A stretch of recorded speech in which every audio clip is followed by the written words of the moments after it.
Hey guys, it's Emma and welcome back to The Simple Environmentalist. Today we're going to be talking about fast fashion. So I mention fast fashion in a lot of my videos. I talk about it mostly because I think that avoiding fast fashion and quitting it altogether is one of the best things that you can do for your personal carbon footprint. And that is because fashion is the #2 emitter of fossil fuels in the entire world, only behind travel. But I've never actually really talked about what fast fashion is, and I really wanted to make a video completely dedicated to it, so I hope you stick with me through the end of this video. So in summary, it is the least eco-friendly way to shop. Fast fashion is extracting brand new resources, mostly oil, to turn into polyester, making these products very, very fast and shipping them halfway across the world to be put on the sales racks only for a few days at a time, and they're not built to last either, which means they're going to be thrown away very, very quick. By definition, it is a term used by big fashion retailers for designs that flow from catwalk to shelves very quickly to capture current fashion trends as quickly and cheaply as possible. It is mass-produced, cheap, and disposable clothing. You probably already guessed it, but fast fashion retailers, and most fashion retailers in general, only care about making a quick buck.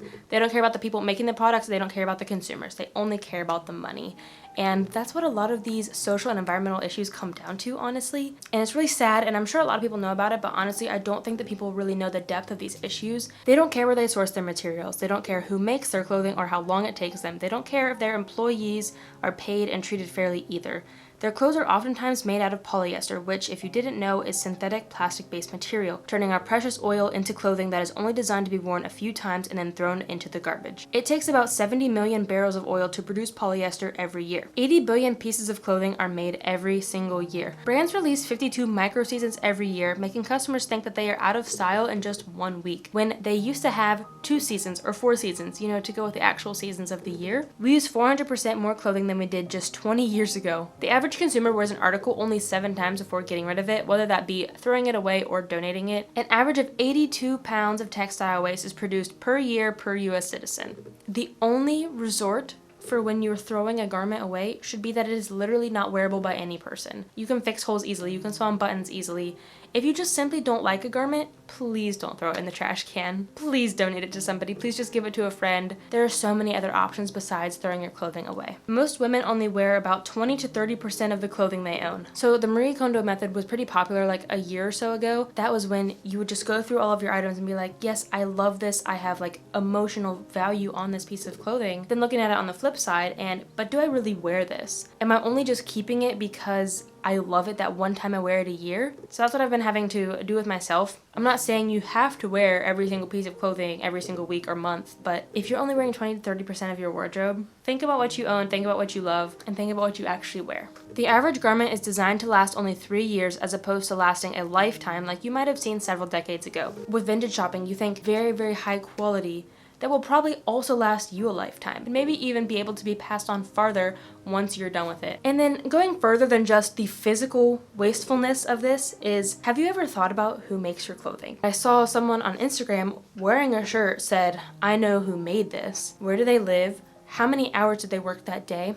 How much did they get paid to make this shirt? Chances are they're not getting paid fairly. They are not in fair working conditions. They're probably abused. There's so many things wrong with the fashion industry. I challenge you to ask yourself that the next time you're shopping at H&M or the next time you're shopping at Old Navy or wherever you're shopping. I mean, granted, you don't have to know their name, but at least explore that company and be like, where is this company's factory based? How much is the person getting paid? Isn't it just mind-blowing to walk into a store that's not even having a sale and they have $3 t-shirts? How is that even possible when they have to extract materials, turn it into fabric, have someone make that fabric, and then ship it from Asia all the way to America? How in the world is that only $3? And we're gonna get into why that's the reason in a bit. These companies choose the cheapest materials made in the cheapest working conditions. They don't care how long your clothes last, they care about making another $1 million. The bottom line, you should not support fast fashion if you care about the planet due to how much pollution it creates. Now we're also going to get into a little bit more beyond the physical waste and talk about the invisible waste behind our clothing. I just hope that this gets you thinking, your heart and your mind thinking about the choices you make every day and how it impacts not only the environment but also the people on Earth. Fashion comes in second in pollution, right behind oil. Oh, I lied earlier. It's second to oil, which is basically travel, because travel runs off oil, so. You shouldn't support it if you care about other people, as it has been proven that workers are underpaid, underfed, and just generally treated poorly. You shouldn't support fast fashion if you care about your health, as toxins are used in production and can have a negative effect on yourself as well. Basically, if you care about the earth, don't support fast fashion. If you care about other people, don't support fast fashion. If you still don't care about anything else, if you care about yourself and your own health, don't support fast fashion. First, polyester. Like I said, it's made from oil that is turned into plastic, and that in turn is turned into fabric. When being washed, polyester breaks down bit by bit into microplastics that end up in our water, even the water we drink. Not only this, but the recycling of polyester is very, very low. Recycling rates all over the world for all different materials is very low as a whole. It's similar to the life cycle of a plastic bottle, and that is, it is just way too much work, time, and money to recycle that and turn it into new fabric, just like with plastic bottles, when instead they could just make virgin polyester. Second, here's another question for you. Where do you think your clothes are made? This is probably a question that most people can answer because a lot of our clothing actually says it on the tag. Your clothing probably says stuff like China, Bangladesh, Vietnam, and other countries in Asia. But have you ever wondered why? I hope you start to think about that now as well. And it simply boils down to labor is the cheapest there. It blows my mind that shipping something 7,000 miles from Asia is cheaper than locally producing something in the United States. So environmentally speaking, the shipping cost is very high and contributes greatly to the carbon footprint of your clothing. So buying something that's made in the US has a very, very low impact as opposed to something that was made and shipped from China or Vietnam or any other country. Labor costs are so low because of the amount of people living in poverty in these nations. They need work of some sort no matter how long the hours, no matter how demanding, and no matter how cheap the labor costs. And the US and other wealthy nations exploit these people and their situations. Instead of paying them fairly, they pay them at a bare minimum simply because they can. Again, they don't care about the people. Yeah, it's cheap to you, the consumer, but other than that, it's not cheap. And I really encourage you to check out the documentary, The True Cost. And in this documentary, it dives into the true cost of our clothing, particularly with fast fashion. Not only this, but their working and living conditions in general are threatened. Their workers' rights are limited or don't exist at all. They are clearly exploiting and taking advantage of the poor populations who have no other means of work. They're desperate for a job of any kind, and wealthy nations take full advantage of it and show no shame in their actions either. Most workers receive a living wage, not a minimum wage. And here's the difference. A living wage is basically they pay them the cost of their rent and their groceries, and that's it. Most living wages don't even cover the cost of school, the cost of medical care, the cost of clothing for these people, the cost of transportation, anything like that. It's literally the bare minimum for these people to survive, and that's it. As opposed to a minimum wage, which gives people all of the other luxuries like healthcare and school, which shouldn't be a luxury. That's the difference between your clothing produced in America and Europe and your clothing produced in Asia. The people working in the US and Europe get paid the minimum wage. They are afforded that luxury of medical care and education and other things like that. As opposed to the people working in Asia, they only earn that living wage. Not to mention, garment workers typically work 14 to 16 hours a day, 7 days a week.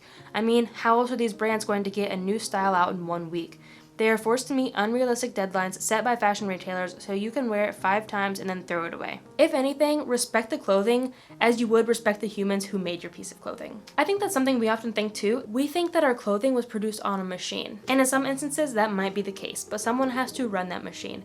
And if it's not made by a machine, someone literally made it by hand. And it still only costs $3. A lot of us get into that mindset of, well, if a machine made it, who cares? I can disrespect this piece of clothing and throw it away after only owning it for 4 days or something ridiculous. Garment workers tend to work 96 hours per week. That's over double of what the average American works in 1 week. Just imagine that first. Like, imagine you being in someone's shoes, working 96 hours a week and still only barely being able to make rent and barely being able to feed your family. Garment workers also face low ventilation in their workspace, which leads to toxin inhalation as well as dust. The risk for accidents, fires, injuries, and disease is high in these unsafe facilities too, not to mention verbal and physical abuse as well. And if you think your garments are free of child labor, think again. It is estimated that 168 million children work in the fashion industry as cheap, low-skilled labor. This includes forced labor in many countries for harvesting cotton or making the garments, which is mandated by some governments. But a lot of poorer countries also have mandatory garment work service. Every single year, people are pulled out of their normal work to go harvest cotton, to be shipped to some other country to be turned into clothes for Americans to wear. So I will leave some great resources linked down below for different types of materials because each material does have an environmental footprint as well. Finally, a third reason why you should avoid fast fashion is the pollution that comes with it. Yes, China and other countries have environmental standards, but they do not have to be followed at the local level. So that means companies don't typically follow them. So they dump byproducts of the fashion industry into the air or into the waterways. These companies are almost certainly not run on green energy, which puts the clothing industry very close to other wasteful habits like air travel. So not only are the workers directly affected at work by all this toxicity, but since they probably live in the area for their close commute, they are also affected when they leave the work too because of the air pollution and the water pollution. More pollution that we in wealthy nations are responsible for. If you missed my video about what happens to our plastic waste, I will leave it linked down below. But spoiler alert, we give our plastic to other countries in Asia to deal with. A fourth reason to avoid the fast fashion industry is because of the wasted clothing. And I'm not just talking about the clothing that you purchased, only wore a few times, and then threw away. I'm also talking about all the excess stock. Surely they don't sell every single garment that they make. Places like H&M and Forever 21 get daily shipments in, and Topshop sees 400 new pieces per week on their website. Consumers then throw these items away as they, quote, go out of style. Sure, you can donate your old fast fashion items, but what good is it if you're going to go back and buy more fast fashion items, paying these companies money to create more product? Giving them your money is giving them your support, and by supporting them, you are in turn supporting pollution and unethical labor. Clothing waste per year on average is about 82 pounds per US citizen. That's 11 million tons per year in the US only. That is the equivalent of one garbage truck of textiles per second. It equates to 5.2% of waste in our landfills. A fifth reason you should avoid fast fashion, and most fashion in general, is toxic dyes used in the process and other sorts of treating of the fabrics. Things like dyeing the fabric, treating the fabric, using pesticides to grow cotton and other materials. This all leaches into our water when washed and then can end up in our drinking water as well. Not to mention that it can also end up on your skin. And of course, when this is thrown into a landfill, those chemicals can also be leached into the ground. Some of these chemicals also never break down, and neither does polyester. Because polyester is plastic, it literally just sits there in the landfill and breaks down and breaks down and breaks down and gets really, really tiny, but it never really goes away. So those are the big reasons that why we should avoid fast fashion. There are other reasons, of course. I just wanted to hit on the main points with you today. And now we're going to talk about what we can do as consumers. And easily is to quit supporting these companies. Like I said, you don't have to give up fashion. You don't have to give up being stylish and buying new clothes, but actually look into the companies that you're purchasing from. Like I said earlier, when you give people your money, it's what we call voting with your dollar. It's telling them that you support their unethical choices. It's telling them that you support their using of harmful chemicals, all this stuff. So simply by not giving them any more of your money tells them that one more person doesn't support what they're doing. It might seem small for just one person to be like, nope, I'm not buying from H&M anymore. But imagine if you tell your friends who also shop at H&M all the things that they're doing wrong in the world, and then 10 people quit. And then it just slowly builds from there. You can even take it a step further and contact them. Email their customer support, you can write them a letter, and let them know that you don't agree with what they're doing, and just be frank with them. If they're not going to change their ways, you're not going to give them their money. I guess that's the hard part with these really big companies is they don't care if it's just one person, because when they see 100 or 1,000 people upset with what they're doing, they might at least take into consideration what they're doing and maybe try to implement some changes. If one of these brands tries to do a sponsorship with you and tries to pay you to advertise for them, decline. It is hard to decline money, but if you don't support a brand, why should you tell your followers to support a brand? Another thing that you can do is to support slow fashion and shop slow fashion.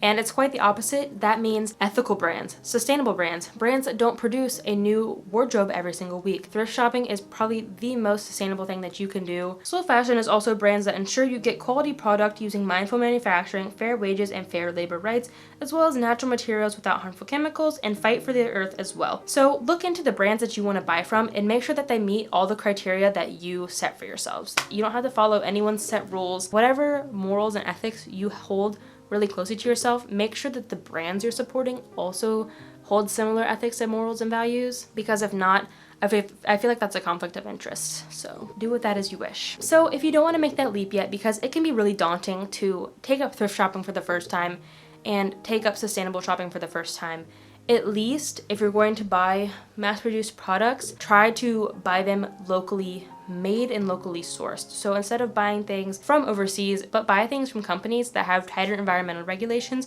as well as ethical regulations. So things like a minimum wage, fair working conditions, and the right to form a union. I think that's really important as well. Another thing that we can do as consumers is to purchase natural materials with limited dyes and contaminants and stuff like that. So try to buy organic cotton, organic linen, or even recycled materials. Don't wash your clothes as often. That's something that's kind of been ingrained in our Western society, is that, oh no, I wore this shirt for 2 hours to go out to dinner. It's dirty now, it needs washed. And of course, choose brands with certifications such as GOTS or Blue Sign. Nearly 1/4 of all chemicals produced worldwide are used in the fashion industry. So if you don't want 25% of the world's chemicals being on you and in our water, I really encourage you to look for these certifications in these brands. When it comes to disposing of your clothes, think of something besides the trash can. I literally say this in all of my videos, whether it's plastic bottles, glass jars, and now clothing. Trash or recycling should always, always, always be your last option. If your clothing is still in good condition, donate it. If it's a little bit more high value piece of clothing and you don't feel like you want to donate it, which is totally fine, you can even sell it. We did this when I was a kid. My mom would save clothes for my older sister and I would get those clothes. She would save my clothes and give them to my younger sister. There are so many options before putting your clothing into the trash can.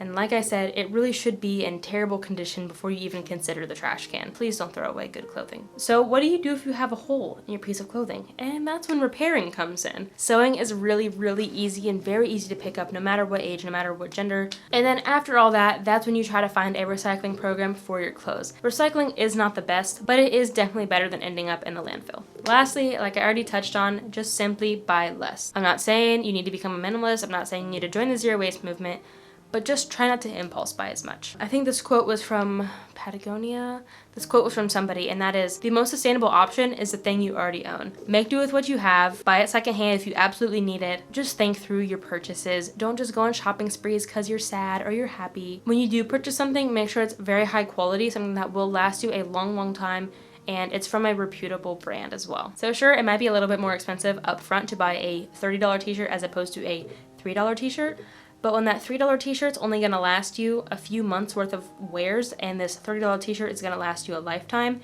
it really does end up balancing out in the long run because you won't have to buy as many of these cheap products. If you learned anything from this video, the thing that I think I really want you to take away is to look into the brands you're purchasing from. But the fact is that brands aren't open about this. If they're not open about it, ask them.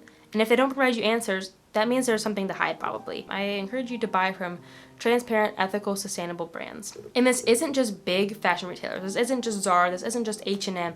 This is even stuff like Kohl's and Walmart and Target even. Like journals, pencils, and rugs and pillows. All this stuff too is most likely made overseas in unfair conditions. There's not really a name for it when it's not fashion. Fast blankets, I don't know. It's just so frustrating to me because I see people wearing shirts that are like empower women, girl power shirts. It's more than likely they got that shirt at Target or H&M and it was made by exploiting women in Vietnam. So I guess that's what I'm getting at is try not to be a hypocrite by the things you say and do and the things that you're purchasing. Try to align your values with the things you're buying and the companies that you're supporting as well. Thank you so much if you stuck with me through the end. I really appreciate the time that you took out of your day to spend some time with me. So I really encourage you to stick around for next Thursday's video as well. In that video, we're going to dive into this topic even further and talk about if you're anti-racist, you should also be anti-fast fashion. And like I've been saying recently in my videos, I know that a lot of us watching this